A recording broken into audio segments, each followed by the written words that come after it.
Vamos a ver ahora más detalles del funcionamiento de los motores de corriente directa.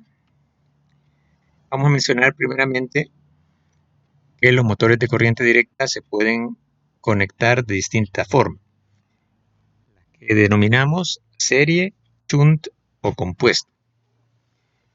Vamos a ver acá la conexión shunt o paralelo. Consiste en lo siguiente, que el motor va a funcionar colocando la alimentación, el voltaje de alimentación, aplicado al mismo tiempo al devanado del estator y al devanado del rotor. Entonces, en este esquema vemos aquí una bobina que sería el devanado que está en el estator, es decir, todos los alambres que están en el estator. Y acá esta figura representa el rotor con sus escobillas, y acá en el rotor iría otra bobina. Entonces vamos a tener en paralelo la bobina del rotor y la bobina del estator. La bobina del rotor es la que representa nuestra corriente y la bobina del estator es la que produce campo magnético. Constructivamente lo vemos, ¿verdad? Estaría acá, tenemos una bobina que hace funcionar el electroimán que nos produce los polos norte y sur del estator, que produce el campo que atraviesa a la bobina en movimiento.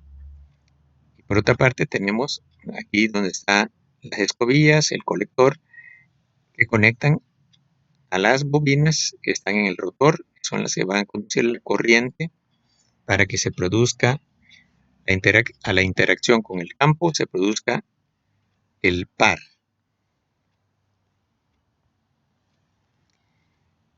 Vemos aquí también la curva característica que establece la relación entre la corriente del estator, de la bobina del estator, con el campo producido. Aquí en su mayor parte es directamente proporcional, es decir que entre mayor corriente, mayor campo magnético. Sin embargo, por ser un material magnético, tiene una saturación hasta cierto punto. Una saturación, entonces hasta ahí es lo máximo que se puede trabajar. Entonces se trabaja normalmente en el área proporcional.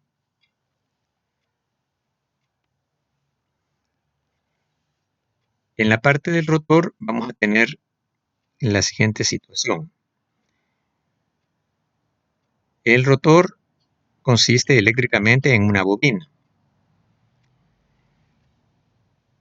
Sin embargo, circuitalmente, lo que vamos a ver acá es la resistencia del alambre que forma esa bobina y va a aparecer aquí una fuente de voltaje, que no es otra cosa más que el voltaje generado en la bobina por el efecto de la dínamo como generador. Es decir que en realidad en un motor se dan los dos efectos simultáneamente.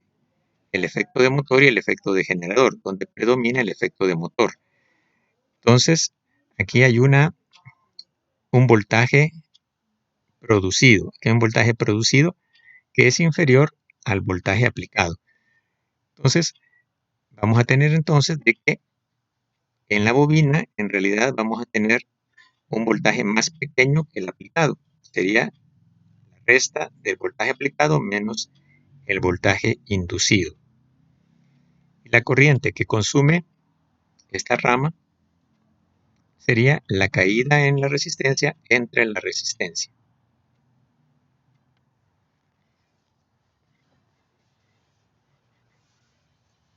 Veamos el funcionamiento normal de un motor de DC shunt. Un motor de DC se destina para ciertas aplicaciones, como por ejemplo para mover una bomba. Entonces aquí la bomba está impulsando un fluido aquí por esta tubería. Entonces, consideremos primero una situación donde este fluido es poco viscoso, entonces representa poco problema para la bomba para poder moverlo. Entonces, la bomba se mueve bastante libremente. Eso significa de que se le exige al motor poco, es decir, que el torque que la bomba le está pidiendo al motor es pequeño. Esto hace de que la velocidad sea grande.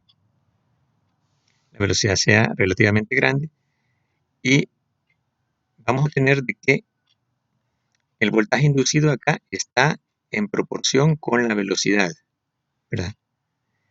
En la velocidad, es decir, recordemos de que el voltaje inducido es proporcional al cambio en el campo magnético. Entonces, entre más rápido se mueva, entonces los cambios son más grandes. Entonces, aquí vamos a tener más voltaje inducido.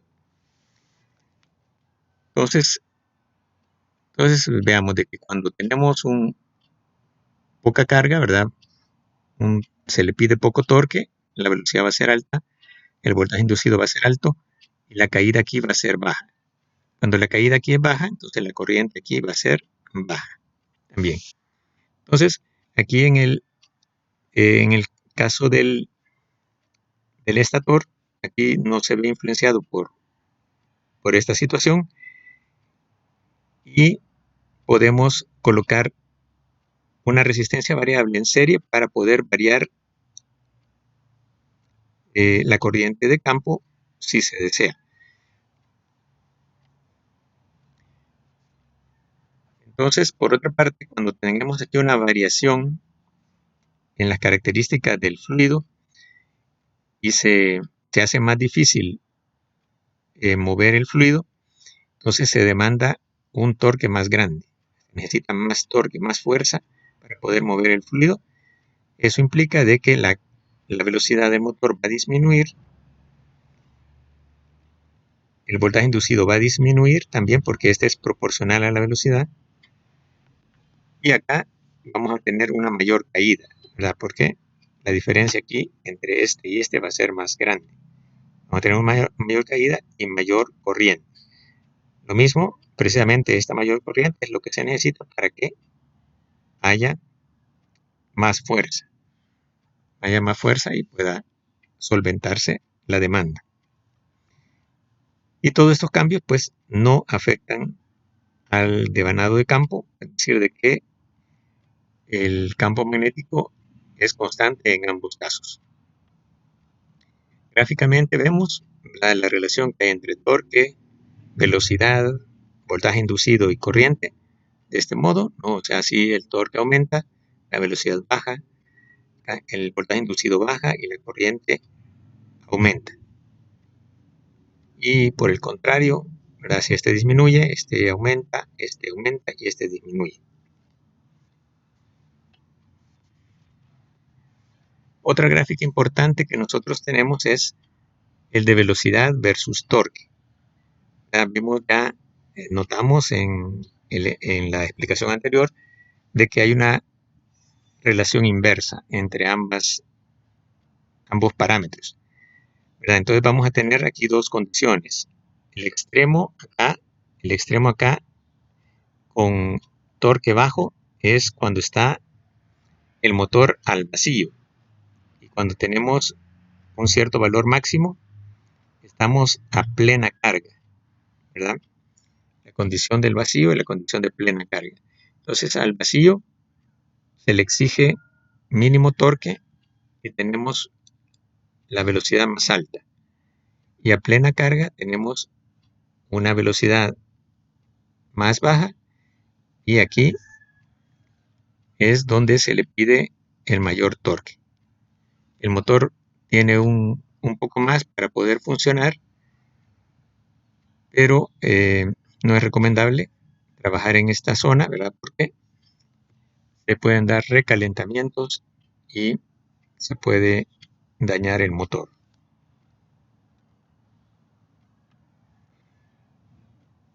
También tenemos la relación que hay entre el torque y la corriente, que es directamente proporcional.